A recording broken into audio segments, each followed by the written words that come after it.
Mag had recently divorced her husband, Stephen, because he had another woman in his life. After the divorce, Mag was granted custody of their 13-year-old daughter, Sarah, and began searching for a new home. Stephen, being very wealthy as the owner of a well-known pharmaceutical company, gave Mag the option to choose any house she liked, provided it was near his own so he could visit their daughter whenever he wanted. With the help of a property broker, Mag found a luxurious 4-story house close to Stephen's home. The broker explained that the house's previous owner was a wealthy old man who had lived there alone because of conflicts with his family.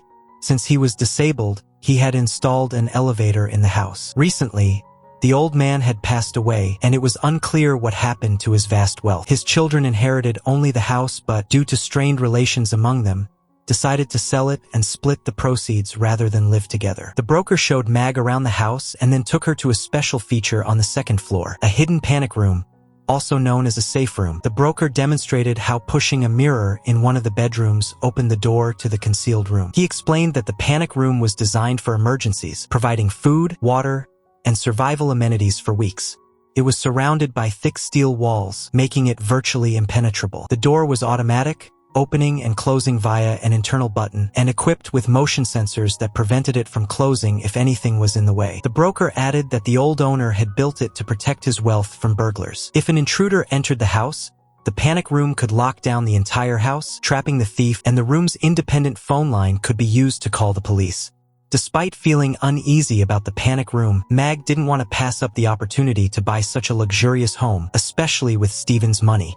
She purchased the house and moved in with Sarah shortly after. On the first night, while unpacking, Mag was exhausted but took precautions for Sarah, who had type 1 diabetes. Sarah wore a glucose monitor to track her blood sugar levels, which could be life-threatening if they spiked or dropped significantly. After putting Sarah to bed in her third-floor room, Mag retired to her bedroom on the second floor, where the panic room was located. Mag was still wary of the panic room. She placed a sheet over the motion sensor to keep the door open and searched for a way to disable it permanently but failed. The room's CCTV monitors unexpectedly turned on, unnerving her further. Frustrated, she decided to address the issue the next day and fell asleep. At around 1:30 a.m., a car pulled up outside the house. Two men, Junior and Burnham, approached and attempted to break in. Unable to open the front door, one climbed up to the upper floors through the fire escape, broke in, and disabled the security system to let his accomplice inside. They brought 2 large bags, intending to steal something valuable from the house. To their surprise, they found Mag and Sarah inside. Junior, shocked, realized that the mother and daughter weren't supposed to have moved in for another 2 weeks according to the deal. Burnham, however, was furious and insisted they leave to avoid trouble. Junior calmed Burnham down, revealing that the house contained $3 million, which only he and Burnham knew about. Burnham reluctantly agreed to proceed. They cut the phone lines and headed toward the panic room, where Mag was sleeping. Meanwhile, Mag woke up to use the bathroom but accidentally entered the panic room. There, she noticed on the CCTV monitors that the intruders were heading toward her room. Panicked, she rushed to the 3rd floor to get Sarah. Junior saw Mag fleeing and sent their 3rd accomplice, Rahul, after her. Rahul cornered Mag and Sarah, but they managed to escape into the elevator and returned to the 2nd floor, narrowly avoiding capture. Mag and Sarah locked themselves in the panic room just as Junior reached the door, enraging him. Burnham, meanwhile, remained conflicted about the escalating situation. Inside the panic room, Mag discovered the phone line was inactive because she had forgotten to set it up after moving in. She used the intercom to bluff the intruders, claiming she had called the police. Burnham, who had built the panic room, knew this was a lie, as he had checked the records and found no activation request for the phone line. The intruders communicated with Mag through the CCTV camera, revealing they knew she couldn't call for help and demanded she come out. When Mag refused, Burnham drilled a hole into the ventilation system of the panic room and inserted a propane gas line, intending to force them out by suffocation. Mag and Sarah struggled to breathe as the gas filled the room, but they discovered an emergency vent allowing fresh air inside. Using duct tape, Mag attempted to seal the vent, but it didn't work. Thinking quickly, she used a fire blanket and a lighter to ignite the gas in the ventilation system, causing an explosion. The blast injured Junior, burning his face and hand. Despite his injuries, Junior was determined to get into the panic room.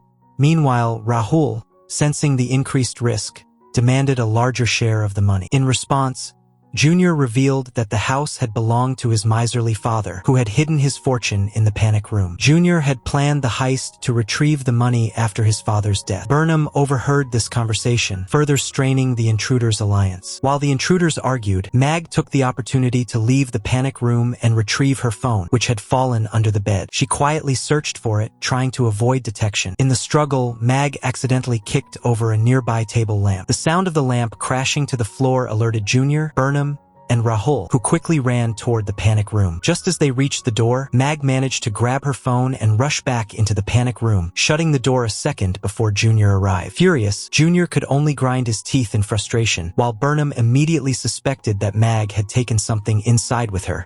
Spotting a mobile charger left outside, the intruders realized that Mag had her phone with her. Although relieved to have the phone, Mag was still troubled. It had no signal inside the panic room. Burnham reassured Junior that no mobile phone could get a signal inside the heavily fortified room, so there was no way Mag could make a call. Relieved, Junior relaxed. Meanwhile, Mag realized that the main telephone line of the house was active. She told Sarah that if they could find the telephone wiring inside the panic room, they could connect it to the panic room's phone. Mag opened the wiring cabinet and found a telephone wire. She asked Sarah to dismantle the room's phone while she tried to access the wire. Outside, Burnham pressed his ear against the wall, trying to eavesdrop. He suspected Mag was tampering with the phone but dismissed it, saying the main line had been cut. At this, Junior confessed that he hadn't cut the main line, only disconnected the phones from it. Burnham panicked and rushed to the basement to shut off the main line, but by then, Mag had already connected the wire to the panic room's phone. Fortunately, the phone worked and Mag immediately dialed 911. However, the call took a long time to connect. Seeing the situation grow more desperate, Sarah urged Mag to call her father, Stephen. Mag reluctantly dialed Stephen, who answered. Mag quickly explained they were in danger, but before she could finish, Rahul reached the basement and smashed the phone wires with a hammer, causing a short circuit and disconnecting the call.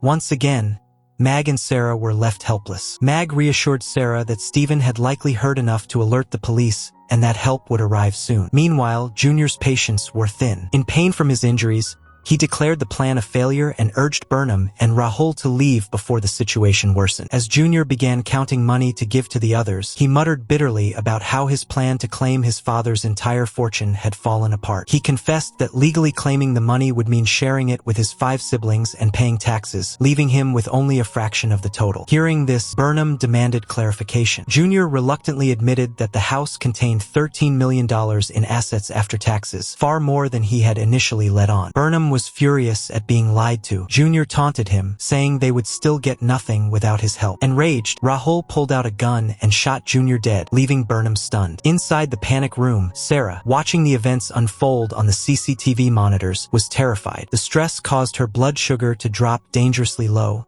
triggering a seizure. Mag frantically searched the room for something to help stabilize Sarah, but realized the necessary medication was in the fridge on the 3rd floor. Mag had no choice but to leave the panic room. At the same time, Burnham and Rahul staged a fight to deceive Mag. Burnham pretended to attack a masked Rahul and dragged him downstairs.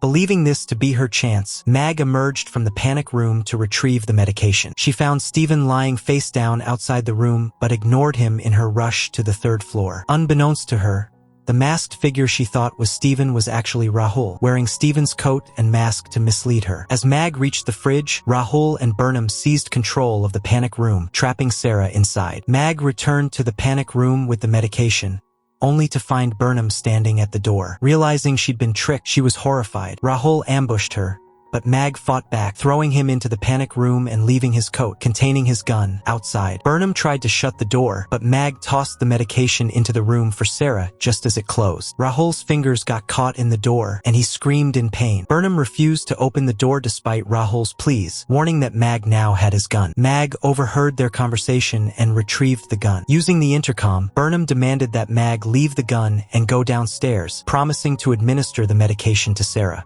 Desperate, Mag complied. True to his word, Burnham gave Sarah the injection, saving her life. Meanwhile, Mag began preparing to fight back. She disabled all the CCTV cameras, leaving Burnham and Rahul blind. She then armed Stephen with the gun, positioning him at the base of the stairs while supporting his injured hands with a lampstand. Mag herself hid in another room with a hammer. Burnham finally broke into the panic room's hidden safe, discovering $22 million in bank bonds. These bonds represented loans given to a bank by Junior's father, which could be redeemed with interest. Overjoyed, Burnham and Rahul decided to leave with Sarah as leverage. However, as they descended to the first floor, they found themselves in Stephen's line of fire. Before they could react, Mag attacked Rahul from behind, knocking him down the stairs. Burnham fled through a window but soon returned, unable to abandon Mag and Sarah in danger.